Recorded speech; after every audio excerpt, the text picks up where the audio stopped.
Okay, it's a Thursday morning. I'm Jay Fidel. This is Think Tech Hawaii, and I'm going to be the guest host today, and Ethan Allen is going to be the host guest. Did I get that right, Ethan? Yes, indeed, Jay. This is Likeable Science, and welcome to your show, Ethan. Let's talk about COVID, because that's what, it just drives us. It compels us. People who may have shows about rosebuds, they wind up talking about COVID, and we need to do that because we're talking about science. And there's two areas that we should cover. One is the articles that have appeared about a collaboration between Google and Apple that we're going to make a tracking software for your smartphone and app. And this was going to be able to, find out if you were near anybody who had. Can you briefly describe how that's supposed to work? Sure. So the idea is that while all your phones have GPS in them, GPS is not incredibly precise about exactly how it locates you. But your little Bluetooth applications, these very weak radio signals that only travel a few hundred feet, can help really localize how close you are to other Bluetooth devices. So the idea is that if you have an app running in the background that's always sort of sending out, pinging other Bluetooth devices, and you upload that data, and the other people, the other owners of the other Bluetooth devices, the other smartphones, can be notified that they've been in contact and are at risk. Now, there's a whole bunch of different issues. What kind of contact constitutes at risk? If you're around a person for 15 seconds, does that mean you're at risk? How does the phone know if you may be there for a long time, but you might be separated by a wall or a window, and therefore or a floor, or a floor? Right. So there are a huge number of unknowns about this, and we really, we really don't know too much about how many virus particles you need to inhale over what period of time to put yourself at risk. I mean, viruses are incredibly pervasive. We live in a sea of viruses. Every day on this planet, every square yard of the planet is rained down about 875 million viruses on that. So, we're always breathing in viruses, day in, day out. It's just this particular one is not very good for us, Yeah, well, okay, but the big thing about this app is that in order to be effective, it's got to know who's got the disease. And the problem with that is you got to tell it, or somebody has to tell it. Now, if you tell it yourself on a voluntary basis, that's imperfect to develop an app like this, because some people are reluctant to tell them on a voluntary basis. So you have imperfect, spotty data. Now, if you make the government a repository of that information, that's Uji. You don't want the government to do that. I mean, a lot of people would oppose it. Even if you and I agreed it was an important government function, we would also agree that leadership should not to be trusted, especially now. And furthermore, there would be people who would oppose it in any event. It's a conceptual matter. They don't want government to know who's got the virus. Even though there's a good public policy to have government know, and to have maybe some trusted institution in the country know. But this whole system is not going to work if privacy prevails technology. People have got to be agreeable to allowing the system to know who's infected. And that's the problem. And that's why I think they ran into trouble. They announced this collaboration, it must be 6 weeks ago already. Time goes by and you haven't seen more on it, except the fact that everybody's raising the privacy issue. Ethan, do you think anybody, think it's going to go anywhere here? And so far, it may be good on a technical level, but it's still got to work, as it's deployed. Right, and there are big issues, and nobody really knows that there are models about how much of the population has to have such an app and use such an app before it becomes effective. If only 1 or 2% of the population have the app and use it, it's probably not going to do any good really for anyone. Yeah. If 95% of your population has the app and uses it, it's going to be great. You're really going to catch a lot of cases. Yeah. Neither of those extremes is likely to happen. Not here in this country. As a culture point, it has happened in China, for instance. China, right? They make you do it. And Korea also has a tracking app. Right. So in that case, it's one of many tools, but it is being deployed effectively. And you know that if you have all the pieces working, it can be very useful in Oh, fighting COVID absolutely. or any other virus. Right. Yeah. I mean, it can, I gather in China, it's hooked up to basically a health card that you also have on your phone that basically will change color and basically alert others that, you shouldn't, you can't come in here. Your card is turned red because you've gotten, you know, we expect you're exposed and shedding virus now. But yeah, Yeah. it's Australia is using it. It's pretty popular there. People there currently trust their government pretty well. They're already talking about reopening Australia and New Zealand trade and travel pretty easily, and even maybe including some of the small Pacific Island nations where, again, because of their isolation, they haven't really had much COVID problem. So, but Well, there I is a, predict that in the future, we're going to see more of this. It's inevitable. oh And yeah, I think we're going to see and the waves. technology and the need to know, the need to do the demographic is going to prevail over privacy considerations. We've seen that in so many other contexts. One kissing cousin on this app is the app they've been talking about for tourism in Waikiki, to enforce quarantine for tourists, for example. They have no way to enforce that now. We're going to have an armed guard stand at the guy's door where he spends, so we got to know where the tourist is. We have to track his movements. This is not hard, and it's not really all that invasive for a tourist. Who cares? He doesn't care if you know where he is, I guess, mostly. It depends what he's doing, doesn't it? Right. But it would be sort of like one of those bracelets that you wear if you're Right. being watched by, say, a criminal authority, Right. and you can't get it off, and it always feeds back. Now, we don't do bracelets, but we could do this on your smartphone. And if you turn your smartphone off, it could still work. We know that smartphones work even when they're off. And even if you got around that, the authorities could require you to call in at a certain interval so that Right. they can feel confident that you're in the right place. Have you heard anything about, the possibility of this being rolled out here in Hawaii? I haven't really, but the point was made a while ago that if we really want Hawaii to thrive, Hawaii has to be seen as a safe destination. And if we want to do that, we have to, as you point out, do something, have some system in place where we can basically ensure visitors that they are relatively safe from any such disease. And it's going to take something like that visitors basically here will have to sort of sign a waiver and say, yes, I agree to have this uploaded on my phone. I know it's going to track me wherever I go, and I presume it would be linked to some sort of a same kind of thing as we were talking with the Google Apple thing. Well, and Some that's kind a of, very good point. I mean, it can be used to determine whether the person is abiding by quarantine, except I don't think quarantine is going to last that much longer, is it? So then you say, well, we want to know where he is, but we only know if he's near anybody who's contagious, or anybody who's not contagious is near him. When we find he is contagious, that requires everyone in the state, or at least a number of people, the herd, so to speak, right. in the state, to have comparable apps on their phones. And then you Right. get back into the privacy issue, and you get back into this enmity between tourists and local people, where they don't want to cooperate, they don't care about tourists, kind of thing. So you'd have to do some selling to get local people to buy into an app that could turn into, the kind of tracking app that Google and Apple have been considering. Yeah, and again, there's a good deal of debate in the world, and a lot of models that are being done about how much of the population really has to start using that. But it looks like roughly half of the cell phone users put such an app on their phone, it would probably begin to have some significant impacts on the spread. You could, if it's if there's some follow up to it, if there is contact tracking and tracing it. One way you could actually encourage people to put the app on the phone is to go further than just tracking. You could use it for developing data.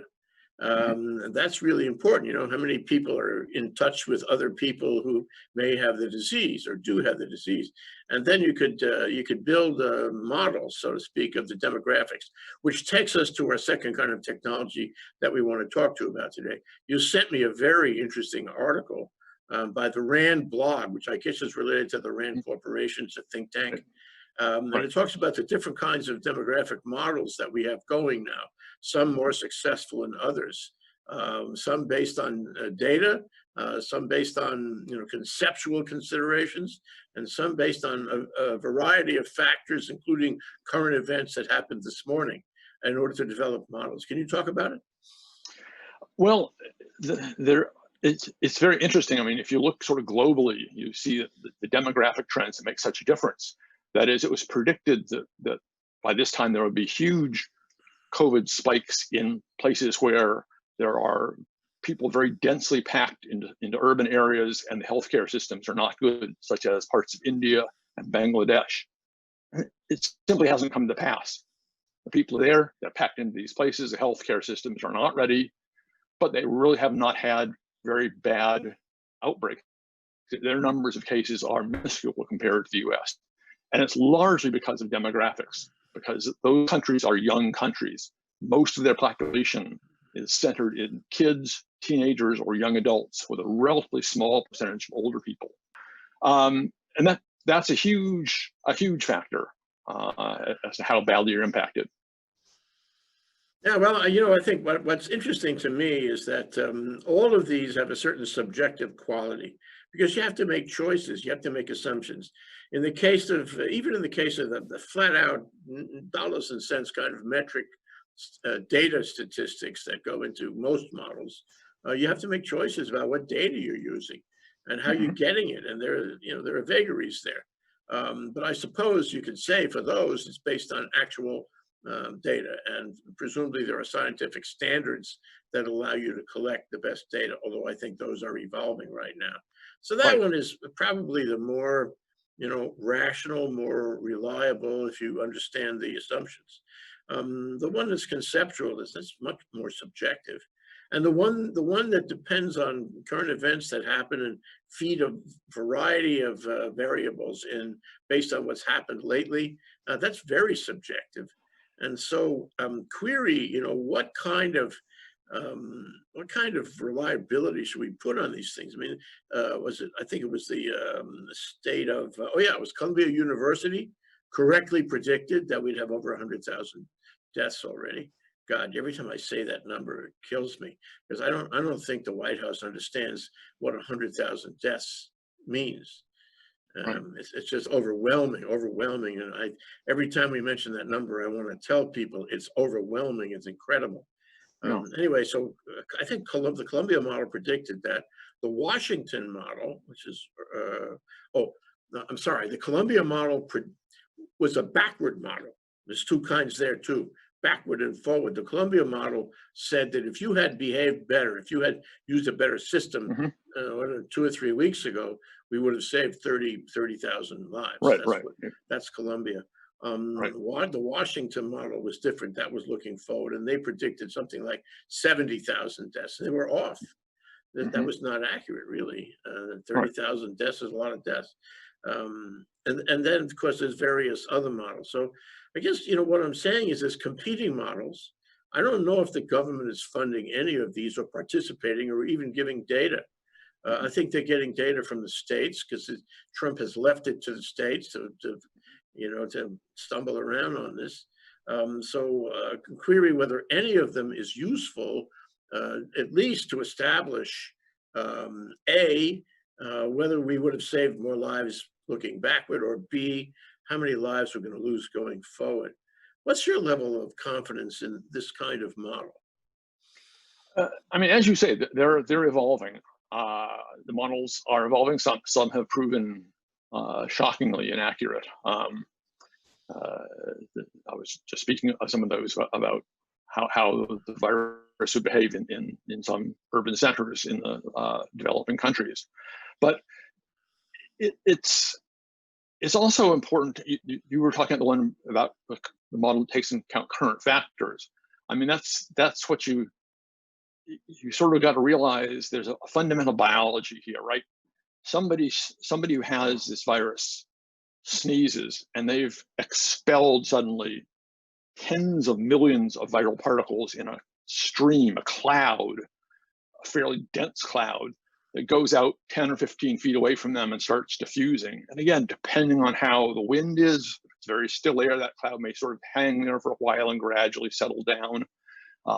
If there's wind, it starts carrying it, but again, it gets more and more dispersed all the time. Then when you run into that cloud, and how dispersed that cloud is, means you may inhale a few viruses, which probably doesn't do you any harm, or 10,000 viruses, which your body probably can deal with. But if you happen to sort of hit the wrong part of that cloud, right, hit a swirl or an eddy where it's particularly dense, you may inhale 1 million viruses, which may be enough to really start a whole case for you. So there is this huge sort of, it's not exactly random, but it's very hard to know element about the virus and its spread. Yeah. So the idea is to connect the model or the submodel, as the case may be, to that phenomenon, Right. and protect you. I mean, I think there's two levels of policy which should take into account the results and recommendations of these various models that are evolving. One is the government.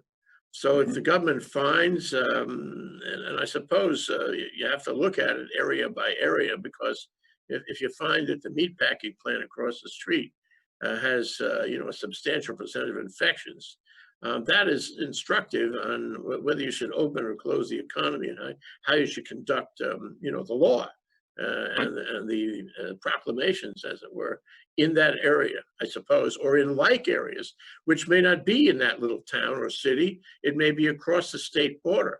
So the federal government always has a role here. Nobody can tell me that the federal government can stand back and do nothing. Right. It's got to instruct the federal government as to like situations in other areas in terms of determining policy. The federal government done a terrible job. I want to say that too. Just like the point of what does 100,000 deaths mean? I think it has to be emphasized that the federal government has done a terrible job. There's no issue about it. Anyway, so that one thing is what public policy means in terms of federal action, state action, coordinated action, and so forth. The other is personal. It's personal. It's my policy. For example, I have to decide whether to go to a senior facility. This is a gross example. Whether to go to a senior facility because I can't handle things anymore. I'm not going to do that now. The information is so clear. And so there are a lot of examples like that about where you live, what you do, how careful you are in a given community. If it is determined in a model that masks are very helpful, or if they have been helpful in this community in these circumstances, that's information, that's advice and counseling to me on how I conduct my life. So I need to hear advice from these model people too. Right. So it's, as you say, I think the government needs to be basing its policies on evidence, and which our government currently does not seem very strong on looking at evidence or wanting to pay any attention to it, but that's the only rational way to handle this. But each individual too should have that same attitude. So the comparison has been made during London in World War II, the blackouts they did. They enforced people that said, got to pull down, have blackout curtains, blah, blah, blah. Anyone who violated that blackout, it wasn't just, hey, you can't tell me I have to pull my shade down, because their shade being up endangered not only themselves, but all their neighbors, right? And people who ignore good public health advice about social distancing and all that are essentially doing the same thing. They're not just endangering themselves, they're endangering everyone around them. And there's a real piece of social responsibility that has to be emphasized here, that we all are, like it or not, in this together, and we all have to work together to get it treated, to get it dealt with. Yeah, we have to deal with it together. They understand that in Korea, Japan, China, that you have to work together. And I find it remarkable in this country that we don't understand that. Even if you disagree with the policy, you have to agree with the morality of saving your neighbor. I find it extraordinary that people reject that completely and go out. The national concert on Sunday, they're all sitting there, thousands of them, no masks, shoulder to shoulder, spreading virus. I mean, unbelievable. And the government is directly involved in it. Wait till you see the parade on July 4th. It's going to be the same thing in Washington. It's ignoring the science. And it, more than failing to establish a policy that coordinates these efforts, frankly, in my opinion, there ought to be serious sanctions if you endanger your neighbor. By the way, oblique to that point, I like your thought about it. There are a lot of people using technology against saving your neighbor. They're scamming, they're selling faulty Mhm. PPE, Mhm. they're taking advantage of the situation. They're, charging too much money and providing ineffective equipment, what have you, a million things like that. And they're getting away with it. Now, if I was the government, on that one, those people are jeopardizing everyone else. And I would put them in the clink for a long time. Because if you endanger multiple people, as you say in the blackout, it's much more significant than just endangering yourself.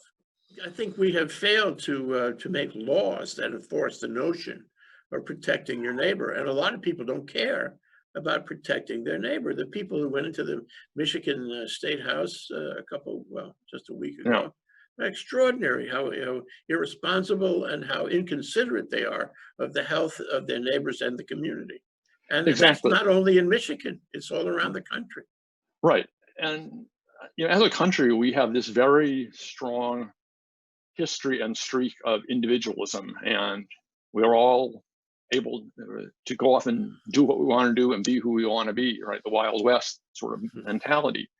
And unfortunately, that does typically sort of then ignore the sense of community and responsibility to a community that we in this country tend to lack or have in very low dose compared to a lot of other places.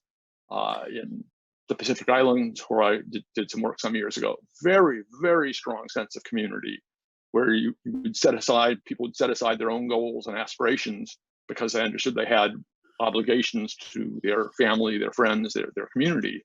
Um, so yeah, it's a huge thing, and as you say, we need somehow to build a better sense of that in this country, and whether it's through laws to enforce it or incentives to encourage it. I'm not sure which is going to Yeah, be the maybe better one. both, but it starts with leadership, and we don't have that here, and we have Right. divisiveness instead of leadership.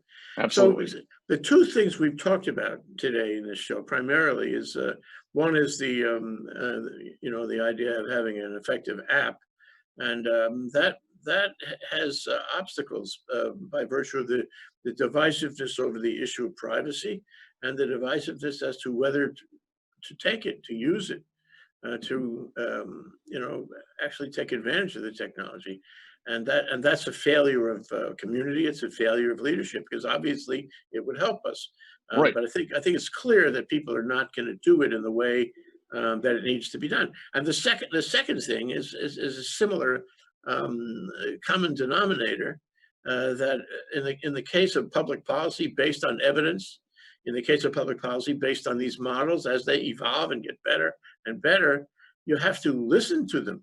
You have to develop public policy. You have to implement public policy. You have to get people to go along with the public policy you initiate, and we don't have that. Everybody going its own individualistic way. So the problem is that technology has a real barrier in these United States at this moment in time of being an effective way to deal with COVID. What do you think about that? Yeah, and this actually gets into sort of the related area of the uncertainties around, say, issues like climate change. The general phenomenon is well known, well accepted by virtually every single scientist who's bothered to take a look at it. There are a lot of uncertainties, unknowns. There's all kinds of interesting models based some on historical data, some on projected trends, some on theoretical considerations. And yeah, some are going to prove to be more accurate than others over time. But that's sort of part and parcel of science. Science isn't all about the knowns; it's all about the unknowns, and getting. It's not about finding the truth; it's about sort of getting closer to the truth. And that's fundamentally what the same thing is about. There's so much unknown about this virus and how it spreads and how it behaves that all we can do is sort of keep tacking back and forth, gradually moving closer and closer to some truth, some accurate policy on it. And that's going to mean the policies are going to change and evolve, and advice that seemed like it was sound at one point is now going to be seen as outdated and unsound. that happens, and people should accept that. I think we've done a poor job of having people understand that's the way science works. And we need to do that, as you say, and it takes leadership from the top. Basically, admit that up front, that we've got a lot that we don't know here. We've got a potentially dangerous situation, and we should, err on the side of caution until we know more about it. Yeah, well, I think it's a really good point. People have to understand the scientific process. It's not so much as, a rule of science that you must follow. It's understanding the process, reaching the Right. truth, finding the statue in the marble, so to speak. It's there, and we all have to work together to support our science. And the problem we have now today, which is, beyond what the experience might have been, is that we have misinformation and disinformation coming from the top, confusing about the science, giving us bad science, that are not, the information, advice, counseling we get from the top is contrary to science. And so this creates a confusion, a consternation, and it becomes that much more difficult to convince people about the essential quality of science and how you do science and how you implement science and how you base public policy on science. So right now it's a morass, I would say. Right, and that's, to me, that's appalling that our government leaders are, in some sense, sowing seeds of mistrust in science. Science is not perfect. Science is a human institution like all others. There are good scientists, there are bad scientists, there are scientists who are selfless and will go the extra mile to be sure everything is good. There are other people who employ science for their own personal and selfish gains. But science as a whole has a self-correcting process that does, as I say, it doesn't find the truth, but it brings us ever closer to the truth by its nature. And to blatantly ignore that and, as you say, sow misinformation and disinformation costs lives. It divides the people, and then it in some sense it undermines the scientific process. So it's appalling. Yes, it does, and that goes in other areas, not just in COVID. So maybe we'll learn, but we haven't learned so far. As a matter of fact, I would even venture to say we are worse off now than we were when we started this game. We respect science. We are receiving more disinformation than before, and we're going to have to learn the hard way. And this is very troubling. And I hope that we find other ways to deal with it. But I think the reality is, before we understand we're responsible for our neighbor, before we understand about science and the process, before we understand about basing policy and personal decisions on good science, we're going to suffer a lot more. So we have to listen to good scientists like you, Ethan. Ethan's a scientist in order to do that. But it's a long way. It's a long way home, and it's a test of humanity, isn't it? It's a test of the humanity on the planet. And there are lots of good scientists doing it. Anthony Fauci is an amazing guy who's gone the extra mile to really help provide good information. And some government leaders, Andrew Cuomo springs to mind, listen to people like Fauci, follow that advice, base their decisions on the best available science, and really help make the situation better. That's not always true, unfortunately. But well, we have to look overseas too. There's some very effective leaders overseas in Asia, in New Zealand, Australia, for example, Korea, Japan, even Taiwan. Those places are dealing with it better than we are. And maybe we should learn that the world is indeed flat. It is indeed global. America might have been exceptional some time ago, but it's not exceptional now. And we have our problems internally and externally, and we should watch what happens elsewhere and respect it. That may help us save ourselves. Yeah. Right. Please. Absolutely. Yeah.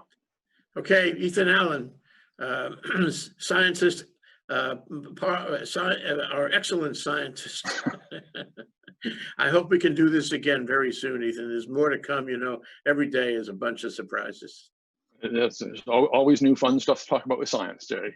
I'm always happy to do it. Thank you, Ethan. Aloha. All right. Stay Aloha. safe.